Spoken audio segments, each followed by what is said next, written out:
You've been running for a little while and you've heard about this cross training thing and you're wondering, should I cross train as a runner? Does it have any benefit to me? Well, I'm Jesse Funk, and on today's episode of Runner's High, we're going to talk about exactly that. Should you cross train as a runner?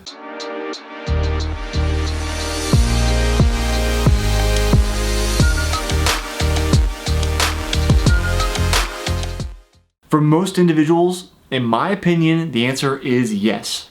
And if that's all you needed to get going do it, just hit that subscribe button right there, bottom right hand corner, and get the heck out of here.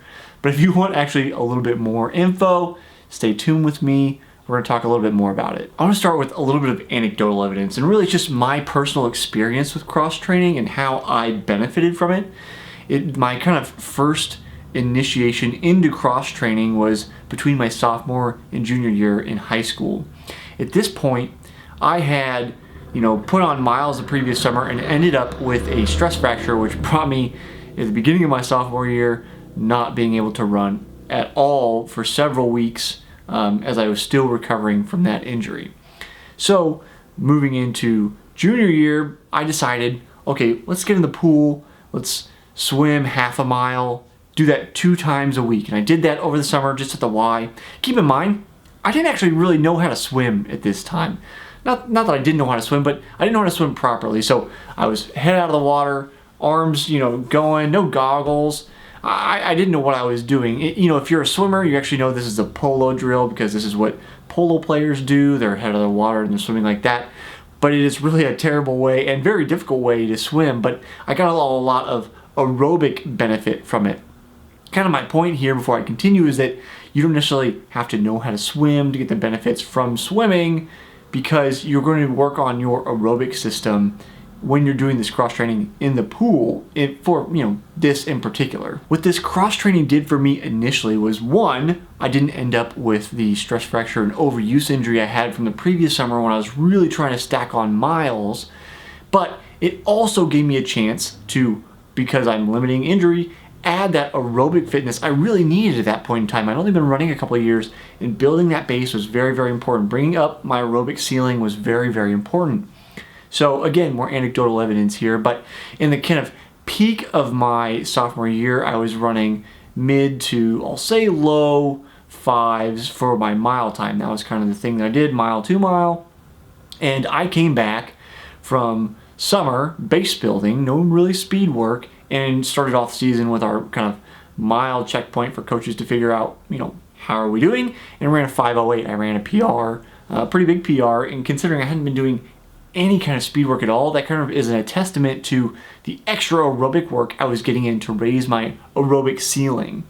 My point being here that you can find cross training to supplement a lot of the things that you may not be getting with your run training currently, or if you add them into your run training, you're going to push yourself over a limit that you don't want to go, where you can go into injury and overuse injury or overtraining. I use a similar kind of idea in college. Again, sophomore to junior year, I started doing triathlon. So I was swimming a couple times a week, this time for real with my face in the water, even though if you're thinking about trying to learn how to swim, know that even though yes, I have spent a considerable amount of time competing at a relatively high level as an amateur, I started out swimming where I couldn't swim 25 meters with my face in the water. So anyway, I started swimming 2 times a week, mile and a half to time, and then 1 or 2 bikes as well for 60 to 90 minutes.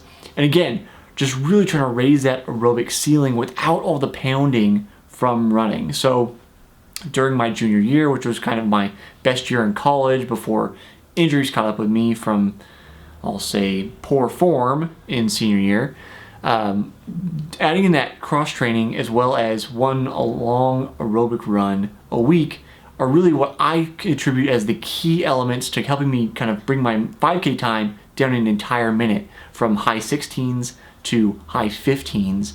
And that just kind of shows, again, when you use it at the right time, in the right amount, with the right activity, cross-training really benefits your running and run speed. Not just a matter of breaking up monotony, which is great because you always want to stay mentally fresh, but it helps you, become a better runner.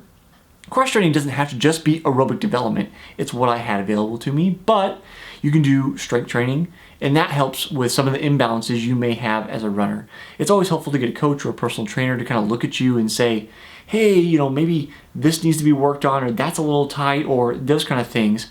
I actually talk about this with Marco Nicoli in the Smart Athlete podcast. So if you have not seen that, subscribe to the channel. Check out my interview with Marco. He's a very, very intelligent, data-driven coach, and he helped one of his athletes identify some of the weaknesses they had where he was using some cross-training, stretching in this particular sense, but it is kind of cross-training, to enable his athlete to go faster without improving his fitness at all. Now, cross-training is not a miracle worker. It's not going to magically make you super awesome if you have a poor normal schedule. So keep in mind, I had pretty good coaches in my corner to help me get to those kind of benchmarks, but also my own enthusiasm, and then trying to keep, relatively good nutrition, relatively good recovery.